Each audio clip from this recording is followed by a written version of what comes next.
Dictation start होगा 5 second बाद। Start. सर्वोच्च न्यायालय ने एक बार फिर केंद्र सरकार को स्पष्ट संकेत दे दिया है कि न्यायपालिका के कामकाज में केंद्र सरकार की दखल अंदाजी या मनमानी बिल्कुल नहीं चलने वाली। अदालतें संविधान के तहत काम करती हैं और केंद्र सरकार उन्हें अपने ढंग से चलाने का प्रयास नहीं कर सकती। ताज़ा मामला जजों के खाली पदों पर भर्तियों को लेकर है। देश के प्रमुख और अपीलीय न्यायाधिकरणों में 250 पद खाली हैं। उनमें भर्ती के लिए सर्वोच्च न्यायालय ने नामों की सूची केंद्र के पास भेजी थी। केंद्र सरकार ने पहले तो उस सूची को लंबे समय तक लटकाए रखा, फिर अदालत ने याद दिलाया तो उस सूची में से कई नामों को छोड़ दिया गया। कुछ ही नाम मुख्य सूची से लिए गए, कई नाम प्रतीक्षा सूची से ले लिए गए। फिर यह भी शर्त लगा दी गई कि नियुक्त किए गए न्यायाधीशों का कार्यकाल केवल 1 साल का होगा। इस पर स्वाभाविक ही प्रधान न्यायाधीश ने केंद्र सरकार को आड़े हाथों लिया और कहा कि जिन नामों को स्वीकृति दी गई है उन्हें देखकर साफ लगता है कि उनका चुनाव पसंद के आधार पर किया गया है। सर्वोच्च न्यायालय के 3 न्यायाधीशों की पीठ ने केंद्र सरकार से पूछा है कि उसने अनुशंसित सूची से नामों का चयन क्यों नहीं किया, प्रतीक्षा सूची से नाम क्यों लिए गए, इसका कारण स्पष्ट करें। यह केंद्र सरकार के लिए अदालत की बड़ी फटकार है। पिछले कई सालों से शीर्ष अदालत पर आरोप लगते रहे हैं कि वह केंद्र सरकार के मन माफिक काम करती रही है। अनेक संवेदनशील मामलों में अदालत के फैसले केंद्र सरकार के पक्ष में गए। उसने और उसकी साख पर सवाल उठने शुरू हो गए। वर्तमान प्रधान न्यायाधीश उस साख को लौटाना चाहते हैं और कई मौकों पर स्पष्ट कर चुके हैं कि सरकार किसी भी अदालत को अपने ढंग से नहीं चला सकती। कई मामलों में उन्होंने केंद्र को असहज करने वाली स्थिति में डाला है। जजों की नियुक्ति संबंधी मामला भी उन्हीं में एक है। छिपी बात नहीं है कि हमारे यहाँ आबादी के अनुपात में अदालतों में जजों की नियुक्ति नहीं होती। उसके बावजूद अगर अदालतों में न्यायाधीशों की स्वीकृति पद बड़ी संख्या में खाली रहेंगे तो मामलों के निपटारे में मुश्किलें पेश आएंगी।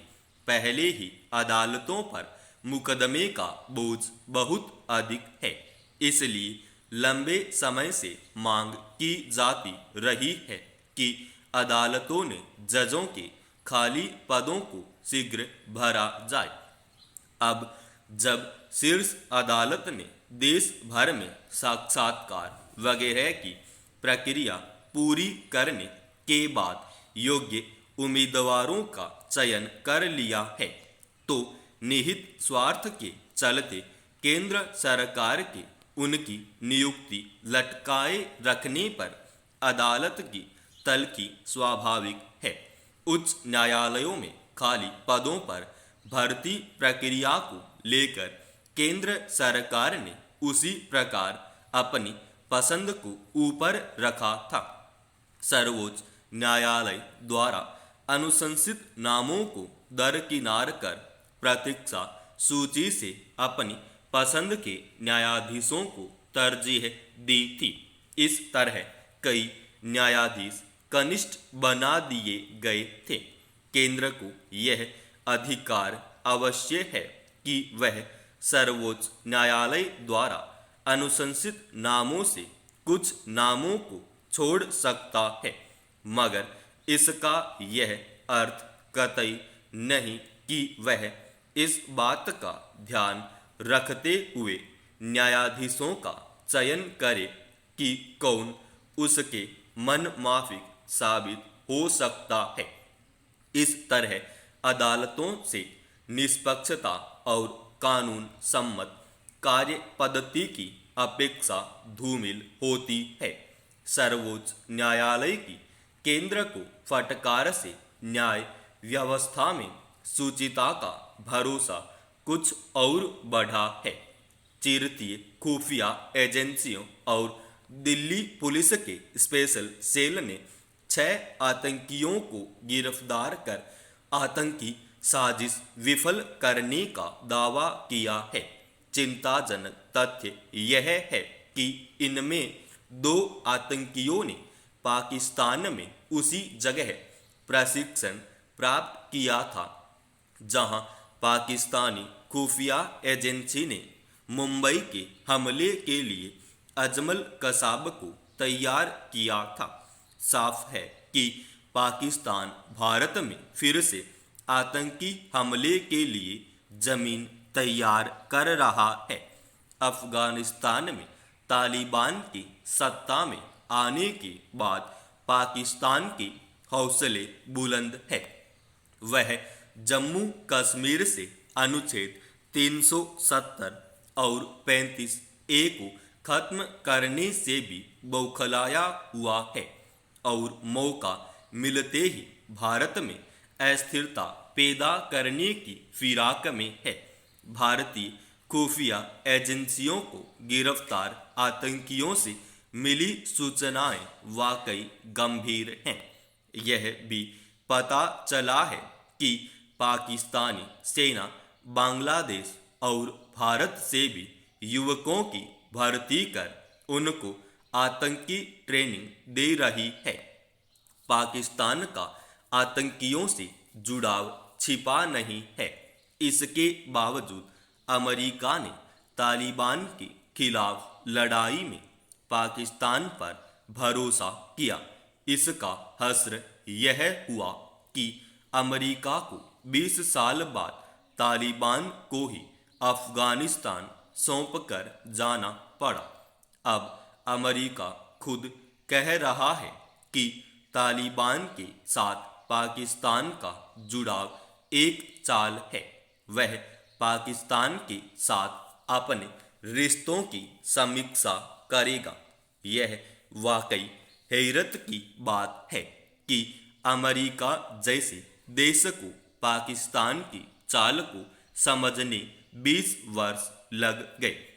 यदि समय रहते अमेरिका आतंकियों को सह और प्रशिक्षण देने के मामले में पाकिस्तान के खिलाफ कड़ी कार्रवाई करता तो आतंकियों की कमर टूट गई होती।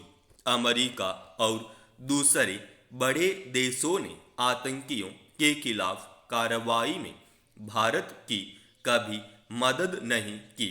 हाँ, मानवाधिकारों के नाम पर आतंकियों का बचाव जरूर किया।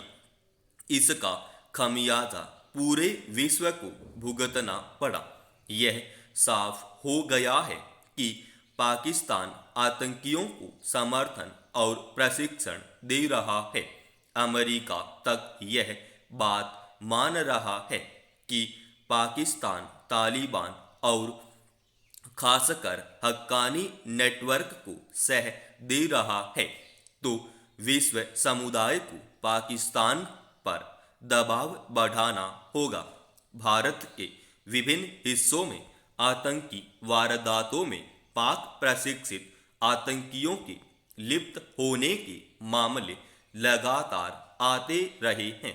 इसलिए भारत को सतर्क रहना होगा। साथ ही वैश्विक मंच पर पाकिस्तान की करतूतों को उजागर करना होगा ताकि उसका आतंकी चेहरा साफ साफ नजर आए। समाप्त।